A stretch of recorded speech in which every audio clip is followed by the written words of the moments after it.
Ooh, all right, ladies and gentlemen, welcome back to the channel. The Bears just lost to the Packers, and it's 8 o'clock. What a day!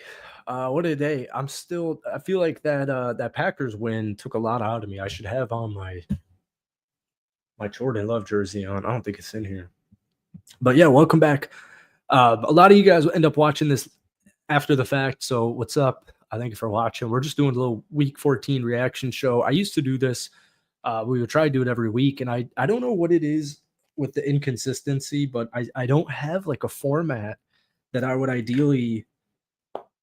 I have no vision for these live shows at all. So I wish I did. So I figure instead of thinking about it, let's just do them.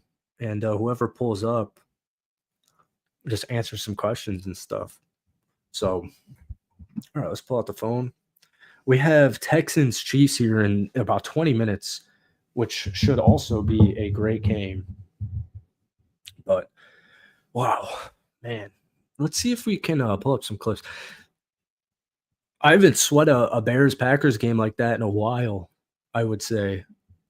And Keyshawn Nixon really came up through, man. The Bears, I've been talking about how the Bears aren't going to make the playoffs, and I just made a Packers video, and I was talking about that, and I feel like that's just not very fair for Chicago. They're a nice team, and I don't know what it was. They've got Green Bay one more time, and then San Francisco and Detroit. I don't think San Francisco's schedule is bad at all. I think they might lose to like the Seahawks.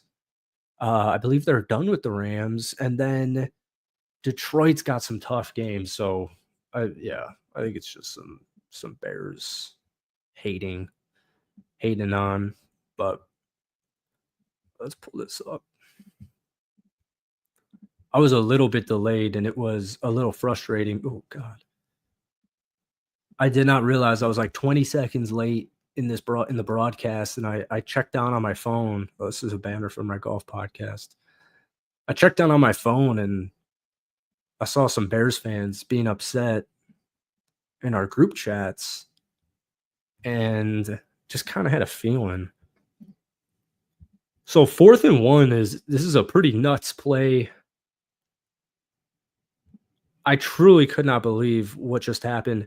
The last Bears, I think the last Bears game I was at was a Packers Bears game. I think this was last year, the first game of last year, and Green Bay won on the blocked field goal in Soldier Field in Chicago, and Caleb orchestrated this game-winning drive with like a minute left, and he had that nice back shoulder, like 4th and 2 throw to, I think, Rome Odunze, and, they had a 45-yard field goal. And every Bears, I would go to every Packers-Bears game in Chicago, and it's very rare that the Packers would lose with Rodgers growing up, and I was thinking, like, maybe this is the end of this streak. And sure enough, who was it? Carl Brooks, I think it was, blocks the field goal and Packers won. Kind of similar here as the Bears start driving down the field. What had me really nervous was Tom Brady was like, these guys are going to go for 2. And it was honestly pretty stressful. So, all right, I'm going to pull up this. We've only got a couple of people watching in here live. So I'm going to just talk. I'm going to just go on a little tirade here. I was hoping it would be interactive. So throw in some comments, chats, questions, opinions, anything like that down below. And I'll just kind of go through it on my own for a few minutes. Seahawks win again against Atlanta. I got a buddy who's a Falcons fan. And, dude, it's crazy, man. Atlanta, every offseason, I get so excited about this team. And Michael Penix Jr., I was excited for Michael Penix. His injury, Kirk Cousins. It's like Atlanta finally gets this pass rush. And now the quarterback play is just not doing it. It's great. James Pierce, I think he's had a sack in like 4 or 5 straight football games now. But they kept it close in the first half. Seattle wasn't playing too well. A couple of offensive penalties would just pretty much had no long sustaining drives, I think, except for one that gave them 3, 6 points, a couple of drives, whatever. Then Seattle had their fourth 30-point game and a half, which is, I think, the most in the NFL by far this season. And yeah, 17 in the third, 14 in the fourth. Sam Darnold, he's going to have an interception. He's going to have some bad throws. He's going to make some mistakes, but that Seahawks team is it's scary, man. Their schedule isn't too bad except for that week 16 matchup against Los Angeles. That's going to be a lot of fun. Cincy Buffalo, didn't watch any of that, which I kind of hope we're looking back at it. First off, I wish Cincinnati was better, and I wish this game meant something. I am kind of glad Cincinnati lost to get them to 4-9 because, I mean, first off, let me pull up the playoff race. I feel like 10-7 is probably the bare minimum in the AFC this season. Although I'm probably misspeaking because Houston 7-5, Kansas City 6-6. They're about to play. Miami and Baltimore are now 6-7. Buffalo is 9-4, Los Angeles 8-4. So I guess 9-8 would get you in, but I'm just kind of glad the Bengals hope it's done and they can just kind of recalibrate, get a nice draft pick for this upcoming season. But that game, as far as just a fan of the NFL, fan of sports in the snow, looked really cool and love watching weather games. And I watched the Jaguars game, so we'll get there in a second. Let's see here. We got here Titans Browns. So did not watch this game live. I'm glad Tennessee finally got a victory because Cam Ward deserves it.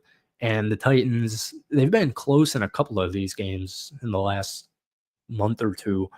But Shedeur Sanders going off, really bad weather game as well. And Shedeur Sanders is starting quarterback. I threw him in the title, hoping we could generate some clicks. And I think Shedeur Sanders is the Browns starting quarterback. I don't think he'll lose it. That was kind of always our take in the offseason, was that I thought Shedeur was going to get the starting gig by like week 4, week 6. And then it ends up being Dylan Gabriel. But basically my point was Shedeur, whenever he gets his starting job, I didn't think he was going to lose it. And I guess a loss to Tennessee kind of sucks, but he had 4 touchdowns. 3 of them are throwing, 364 yards of passing, and he's fun to watch, man. So I think he's the starter. That 2-11, that Titans win complicates the lottery odds, I'm sure. Not lottery, but draft picks. Minnesota, Washington. Wish I watched this. I'll definitely be watching this game back for JJ McCarthy. Minnesota is now 5-8. I saw Jaden Daniels got hurt, which it's been a wash. It's a throwaway season for the Commanders, and had a feeling this was coming before the season began, but I did not think it was going to be because of Jaden Daniel injuries the entire season, and that's pretty much been that. JJ 16-23, 163 yards, 3 touchdowns, no interceptions, and I look forward to watching that because I made a JJ video about a week ago. I just feel really bad for him, and he gets so much negative press, and he's so young. He's the youngest quarterback in the NFL, and they put so much money into the offensive line. Their offense is so good. The defense is missing that pop that they had last year. They had that like special sprinkling of something, the Vikings defense last season, and whether it was turnovers, interior pass rush defense, getting to the QB, whatever it is, they were much better on the inside last year, and they were better with turnovers. And I know they've dealt with some injuries as well, but the shutout is nice. It feels like the Vikings defense is getting back on track in the last month or so. And now it's just as many reps as possible for JJ McCarthy. Miami, New York. I've been kind of jokingly saying that the Dolphins are going to go 10-7. Looked like they got off to a 21-7 lead in the first quarter, and they had, what's that kid's name? Cooks. What's Cook's first name for the Jets? I didn't see if Tyrod Taylor got injured or if he got straight up benched, but the rookie out of Missouri, Brady Cook, he came in, went 14-30, 163 yards, no touchdowns, 2 interceptions. I was keeping like a loose box score eye on this just to see if A.D. Mitchell was going to continue and how A-Chain and Tua and those guys on Miami's offense were doing statistically, but it looked like the Jets were suffering the whole football game. So Miami's 6-7 now. Let's see who their final stretch is. They've got Pittsburgh, Cincinnati, Tampa Bay, and New England. And I wonder what their playoff odd. Let's see what CBS has their playoffs percent at. Less than 1%. I don't know if that's calibrated for their victory just now, but yeah. The Saints upset Tampa. That one pisses me off. Didn't watch this game yet. I don't even know if I want to watch this. I guess you'll watch it for Shuck, but this is annoying. I live in the Tampa area, and I've even had a Bucks channel for the last 4 years or so, and that's just folks, these Tampa injuries are insane, but there's no excuse to losing to the New Orleans Saints. And oh my goodness, man, they've lost 4 of their last 5 now. There's still 2 matchups against Carolina. So that NFC South division, I'm happy for my Panthers viewers, but god damn, man, I root for the hometown or the local success, and man, Tampa is falling off a cliff, but they're both still 7-6 now. It looks like neither team is going to make the wild card, so it's going to come down to those 2 divisional games. Jacksonville, Indy. This is a game I watched, and unfortunately, Daniel Jones' Achilles injury. It looks like he's done for the season. I'm assuming with an Achilles injury. I'm sure the info might already even be out now. I've been saying that the Colts aren't going to win the AFC South, but I definitely didn't want it in a Daniel Jones season-ending injury. The 7-1 Colts, I thought it was just a huge gimmick as far as I don't know. They were like the Bears at the top of the NFC briefly. Like they're like even worse Bears, and I don't know. I just didn't really buy into the Colts, and I was saying that the Texans were going to win the AFC South. I was saying that at 3-4, 3-5 Houston, and it looks like it's going to be Jacksonville who's going to win this division. They've got one more matchup against Indy, and yeah, man, if Daniel's done for the year, I mean, obviously they're done for the year. So catastrophic. And now this is a bug on the mic. Hey, the Sauce Gardner first round draft picks it's probably going to age poorly now. And then just the Jags. I made a video on the Jags already. I apologize. I usually talk very little about the games I've watched. Like I said, I'm still trying to figure out some type of layout, some type of format that I want for this show. I really like doing them live, but like tonight, first off, people are watching football. It's also Sunday night, but it can be confusing when no one's watching, because if no one's watching and no one's commenting, then it's like, all right, then do I, maybe I'll just drift into more podcast form because I don't mind doing it. But so yeah, we're working out the kinks. And I say this in every damn, what are we on? Like 29, episode 29 of these? Been saying this since we started it 2 years ago about consistency. So it better be the time now to get consistent. Jacksonville's 9-4 is basically the point of that tirade. I love the defense.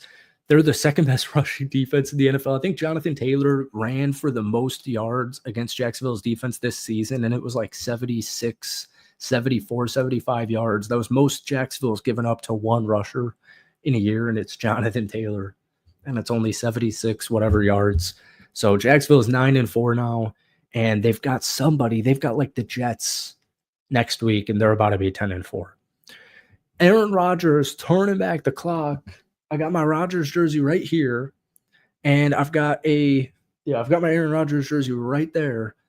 And that discount double check he did was very cool to see. And now the Baltimore Ravens are 6-7, and Pittsburgh is now 7-6. So I think they play one more time this season. I don't think that's how people thought that game was going to go, myself included, but Aaron Rodgers have a day, couple of touchdowns, 23 of 34 for 284. I love my man Aaron Rodgers, and I hope the Pittsburgh Steelers win a playoff game, man. I just hope it happens. I guess that would mean they would upset somebody, but yeah, they're leading that division. It's crazy. It's pretty crazy. Didn't catch any of this Vegas Broncos game. It's probably going to be a highlight. This bug's loving this mic. I killed it finally. The Broncos are 11-2. They haven't lost in the same time as the Patriots 2+ months ago. Like literally over 2 calendar months ago. I'm assuming the last loss both those two teams had was in September. And I know it's against Las Vegas. I saw Kenny Pickett was in. I need to get some confirmation if that was a benching of Geno Smith or if that was an injury to Geno Smith. Because I saw Mr. Kenny Pickett coming in, getting stats in that game. RJ Harvey holding it down at starting QB. Bo Nix's stat line. I'm going to have to watch this. Bo Nix went 31 to 38 for 212 yards. Jeez. All right, I'll say Packers Bears for a second. Los Angeles, Arizona. Didn't Arizona start off 3-0? Am I going crazy? Did they start off 2-0 or 3-0? It wasn't 3-0. So that, yeah, they start 2-0 with a win on against New Orleans and Carolina. I remember sitting behind the microphone all summer. I remember sitting behind the microphone all the first 2 weeks, hyping up Kyler Murray and the Arizona Cardinals just for them to go to 3-4. Now getting embarrassed at home. Kyler's not playing for the rest of the season. I'm wondering if Gannon's on the hot seat. I'm wondering if Kyler Murray's going to be the starting quarterback next season. And what a mess over in Arizona. I had much higher expectations for them. What a disappointment. And the Rams are now 8-3 as they continue to do their thing. Chicago, Green Bay. Other than it feels good, I'm more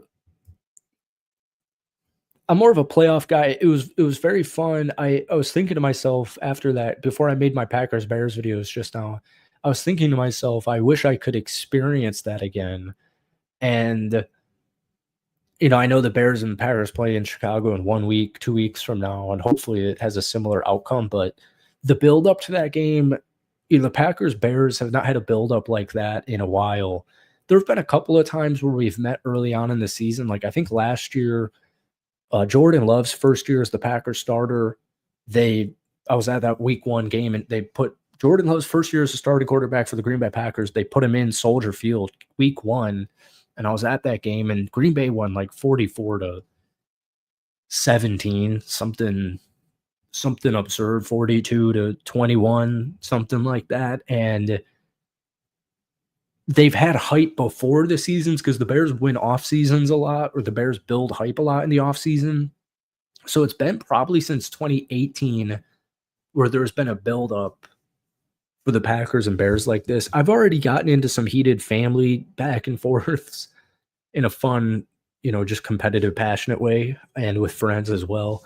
And I'm not taking a victory. Heading into Chicago in 1-2 weeks is going to be tough, and I'm hoping Green Bay can continue to take care of business. It's awesome to win it. Ben Johnson had all these quotes, but like my views are now more set on the playoffs and the next game against Chicago, and then it kind of feels like one of those years where Green Bay and Chicago might meet up in the playoffs. And so if Green Bay is 1-1 or 2-0 heading into that matchup, I still won't. I don't know. I'm just past the age with gloating, I guess. I don't even know if gloating it is, but huge win, man. Keyshawn Nixon, I couldn't be happier for Keyshawn Nixon bringing that in. And Jordan Love had a lot of nice things to say about him in the postgame on-field interview. And, man, Green Bay they're good. I've been saying for a while, I think it's Green Bay's year. And I don't want to just, build up a heartbreak.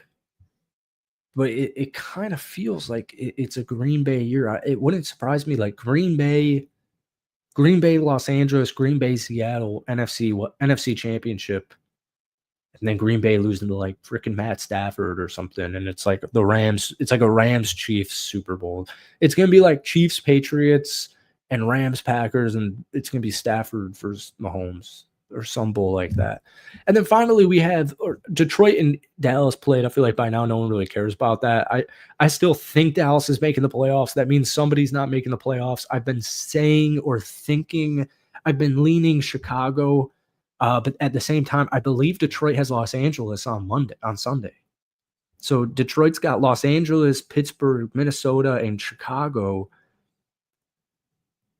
And I'm pretty sure I've seen most of the projections where as long as Detroit doesn't lose to Chicago, if they go 3-1, they're making the playoffs. So even though they play Los Angeles next Sunday, I feel like that's a game Detroit wins, but it is on the road. But it is in a dome. I don't know, man. I still think Detroit's making the playoffs over the Chicago Bears and not on some hating stuff. But that's where I'm leaning right now. What's up, Shift?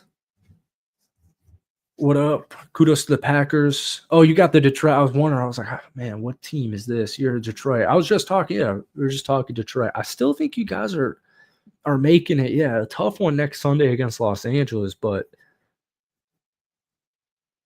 that the Bears and Bears 49ers. Let me pull up San Fran real quick. Yeah, okay. San Fran's only got Seattle left in their division. So week 18, Seattle versus San Francisco. I think the Bears win one game remaining, and I think it's going to be next Sunday against the Browns. I think they're going to lose to Green Bay, San Francisco, and Detroit. And even if Detroit loses next Sunday, they still would go 11-6, and the Bears would go 10-7, and they would be in. So that San Francisco, I know you don't want to look too far into it because Detroit wins out, you're in. But that San Francisco-Chicago game, that's going to be a really big deal in, what was it, week 17 I was just looking at. Finally, we have tonight Houston, Kansas City. I'd love to call the Houston upset right now, but with refereeing, looks like Kansas City's favored by 4.5. Low over under at 41.5. I think Houston wins, but I don't really think it would be wise to fade primetime Kansas City, even though I think they've gotten burnt a couple times. They're 5-1 at home. I think Houston's going to lose tonight, and I think after you watch it, Mahomes is going to have that one play, or it's going to be like, wow, Houston. It feels like Houston should have won that game in hindsight. All right, that's really all we got.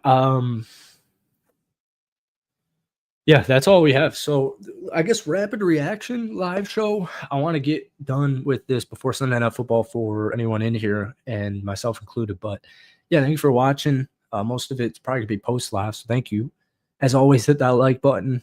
It goes a very long way. So I appreciate that.